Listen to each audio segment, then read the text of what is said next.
Welcome to this explainer. Look, if you're stepping into the fast-paced, seriously high-stakes arena of competitive gaming in India, what we're looking at today is basically your ultimate game manual. We're decoding the whole complex, kind of hybrid, legal landscape of Indian esports contracts. Whether you're a rising star, clicking heads on a server, a team manager trying to build a championship roster, or honestly just fascinated by the business side of gaming, understanding the rules of engagement off the screen is absolutely as crucial as your strategy on it. So ask yourself, are you signing your digital life away? Seriously, it's a massive question. I mean, we constantly hear these incredible stories, right? A 16-year-old signing a million-rupee deal overnight. It sounds like a dream. But what happens when that hype fades? We also hear the nightmare stories, unpaid prize money, stolen streaming channels, and players literally trapped in unfair deals. The stakes here are incredibly high, and without the right legal armor, players and orgs are left completely exposed. Okay, let's dive into this. We're going to track the chronological life cycle of a contract, from your initial character creation all the way to the final endgame. So, we'll quickly hit the esports legal framework, rules for minor players, revenue sharing and rights, terminations and non-competes, resolving contract disputes, and wrap up with player welfare and compliance. Now, before we get into the weeds, keep this number in mind. 5 to 7 years. That is the average lifespan of a professional esports career. It is incredibly short. You blink and it's over, which means every single month, every tournament, and every stream really matters. This is exactly why getting your contract right from day one is absolutely critical for your long-term survival. Just one poorly drafted clause could literally cost you years of income. All right, on to Section 1, the esports legal framework. Let's look at the foundational rules. Now, here is probably the most surprising fact about the Indian esports scene. India doesn't actually have a single unified esports statute. There's no dedicated rulebook handed down by the government just for gaming. Instead, what's really fascinating is how we have to stitch together these 5 traditional pillars to govern modern digital gaming. At the base, you've got the Indian Contract Act of 1872 that handles your basic offer, acceptance, and consent. But because gaming is online and signing happens digitally, the Information Technology Act of 2000 kicks in for things like e-signatures and data sharing. Then, if a player competes full-time with fixed hours, suddenly, labor and employment principles might apply. You've also got intellectual property laws protecting streaming content and consumer and advertising law regulating how sponsors are promoted. So you're essentially playing a game regulated by this massive hybrid legal structure. Moving to Section 2, rules for minor players. This is that crucial character creation phase where young athletes are signing deals that can literally change their lives.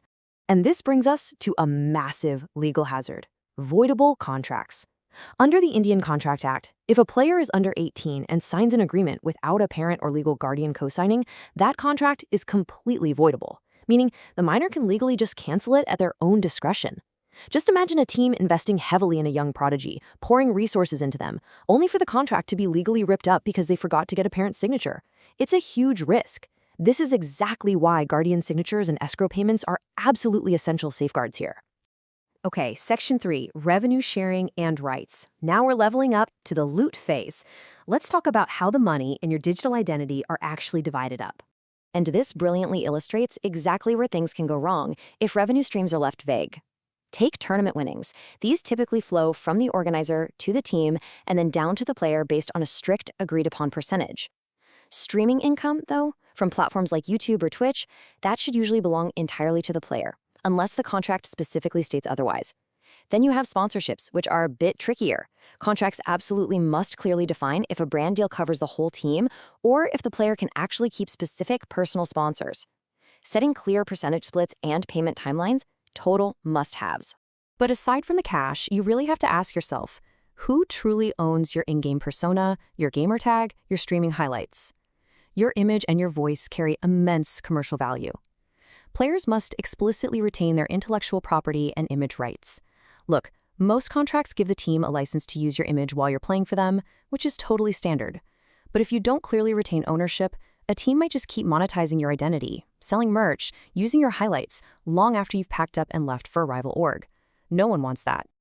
Which brings us to Section 4, terminations and non-competes. Enter the intense boss fight stage of the contract.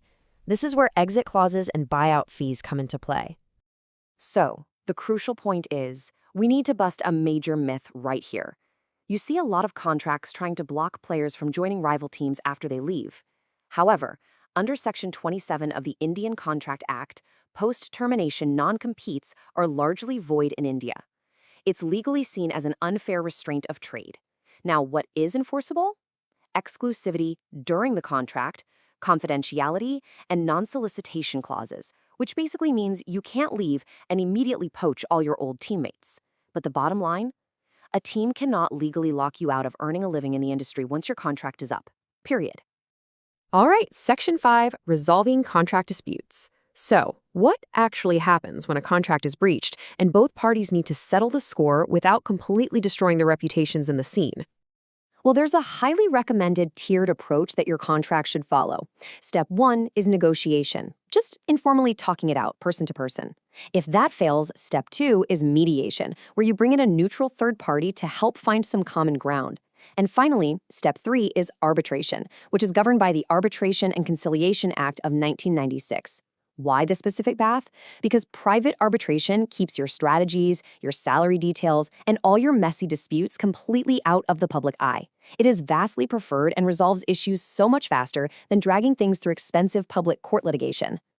Finally, we reach Section 6, Player Welfare and Compliance. This is really about the human element, ensuring players can actually survive the grueling day-to-day schedule of competitive gaming. Because let's face it, modern contracts need modern welfare provisions. It isn't just about gameplay anymore. Good contracts should explicitly include medical insurance, specifically covering things like repetitive strain injuries, which are super rampant in esports. They also need to stipulate mental health support and mandatory rest days to prevent serious burnout. Also, think about privacy for a second. Teams are now collecting biometric login data and tracking screen time. The contract really must dictate how all that sensitive data is legally protected. And lastly, tax planning. If you win prize money in a foreign currency at an international LAN event, your contract needs to clarify exactly who bears the responsibility for withholding taxes and managing that currency conversion. The ultimate takeaway from all these sources is pretty clear. A single consultation before signing can prevent years of complications. Seriously, doing your research, understanding the market rates, and consulting a professional sports lawyer is what separates a long, great career from becoming a cautionary tale. Reputable organizations will usually give you time to review the terms without pushing any of those shady, high-pressure signing tactics. Having patience during the negotiation phase is absolutely vital. So, I want to leave you with this final, provocative thought. Take a look at your own deals. Are the rules of engagement in your current contract protecting your endgame or just your team's? Knowledge is honestly your most vital defensive item. Equip it well, review those clauses carefully, and make sure your real-life endgame is just as successful as your virtual one. Thanks for tuning into this explainer.